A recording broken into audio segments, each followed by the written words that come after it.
Hello, everybody. So, let me illustrate a situation for you. You are playing the game for the first time. You beat the campaign. It was kind of hard at Lagon, but you figured it out. You beat the campaign. You go into Monoliths. It's kind of hard again. You watch some YouTube videos. You figure it out. You're doing your thing with your build. And you get to Empowered Monoliths, and it all falls apart. You are getting killed left and right. You don't have enough damage. Something's going wrong. And so you watch some guides, you change your build up, you're able to push to like 150 to 200 corruption, and things are working for you, but you're stuck again and you don't know what to do. And you're now level 87, you've tried a billion different things, and it's not working. If you felt that way before and restarted to a new character, this is the build for you. This is the build that can take you to 10 out of 10 Harbingers done, 300 corruption, beating Aberroth. This is the build that can take you to farming items for your future characters and understanding how the core gameplay works, what you need to do to make a build that succeeds, and help you understand how to play this game going forward. So, this is a Time Rot Void Knight, and I have personally taken this from level 0 to level 89 now. I'm at 500 corruption, I've defeated Aberroth. I'm having a very easy time, as you can see from the background. I did start leveling Warpath, Ignite Warpath, and if I were you, I would recommend starting to play Ignite Warpath and not really moving away from Ignite Warpath, either Ignite Warpath, Time to Rot Warpath, or like Bleed Hammers or Ignite Hammers, one of those, one of those good leveling starts. Do that until level 65. Because at level 65, you get access to Aberroth's command. And use your first character to get an Aberroth's command. You can get it from beating Admiral Harton's, like specifically his Harbinger, and you can do that at level 100. Beat that and get the Aberroth's command, and your life will be a lot easier. Because with Aberroth's command, you remove the two-handed requirement, two-handed sword or two-handed axe, from Void Cleave. Removing it from Void Cleave gives you access to Ravaging Aura, which is a good AoE skill.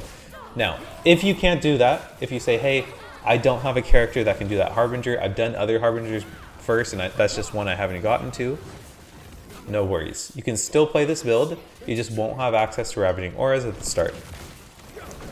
What does that mean for you? Your AoE clear will be a little bit worse. It'll be a little bit harder, but it'll still be really good, and you'll still have really good damage until you get there. And you should be able to do that really easily, and you can do that as your first level 100 Monolith, because a lot of the gear that we want to get is from the Admiral Harton fight. So, let's jump into the build after this Aberroth fight concludes, of course.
Alright, to go over how this build works, we are going to Volatile Reversal in and then use a Void Cleave to set up Ravaging Aura and set up our more damage with our Void Bolts, and then that's all we do for clearing trash mobs. We just run around with our Ravaging Aura.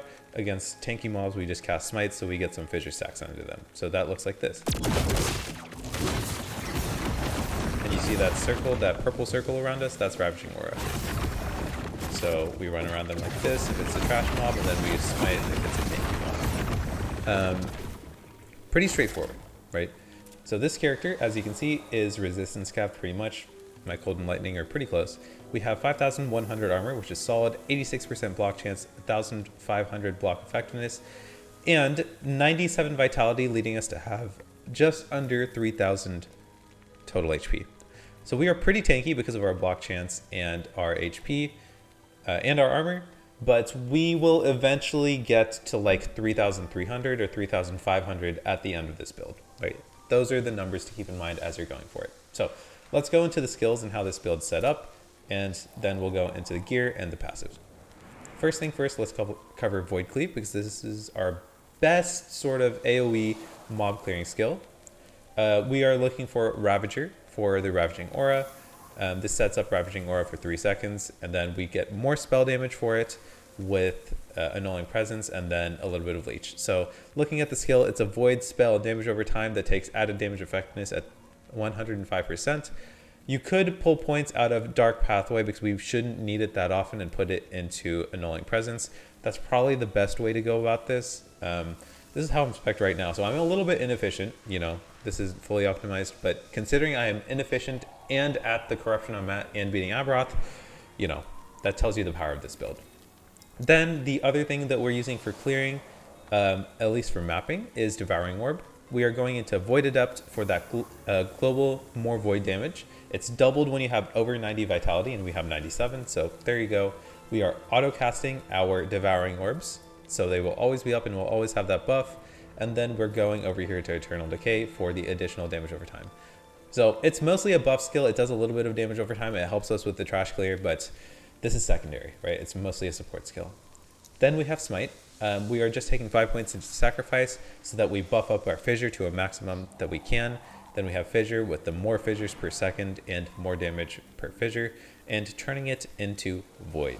If you are leveling, don't turn it into Void, just keep it as Fire and keep leveling. And then when you do convert into a full Void Knight, either at like level 45, which was what I did, or at level like 65, which is what I recommend, then put a point into here and transfer over. You know, so whenever you end up going to Void, this is how you do it.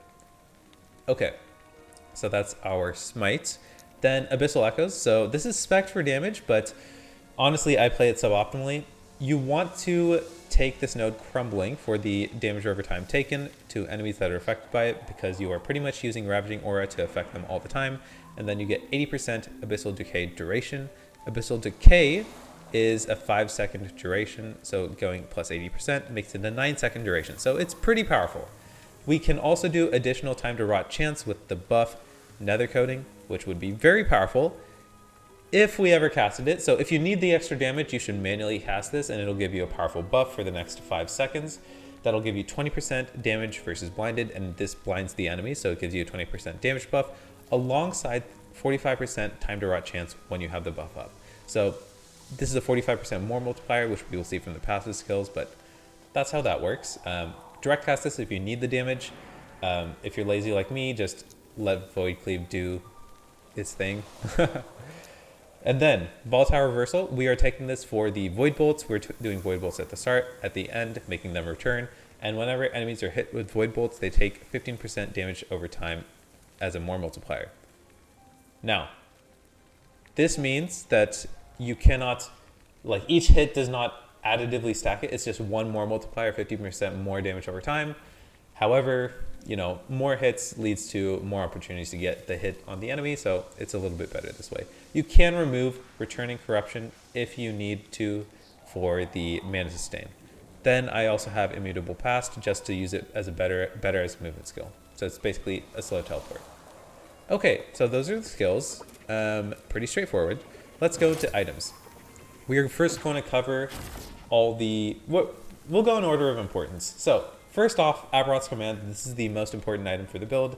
It gives us increased duration for our Ravaging Auras, increased Void Penetration for our Ravaging Auras, increased damage over time, increased Void Penetration overall, and increased area.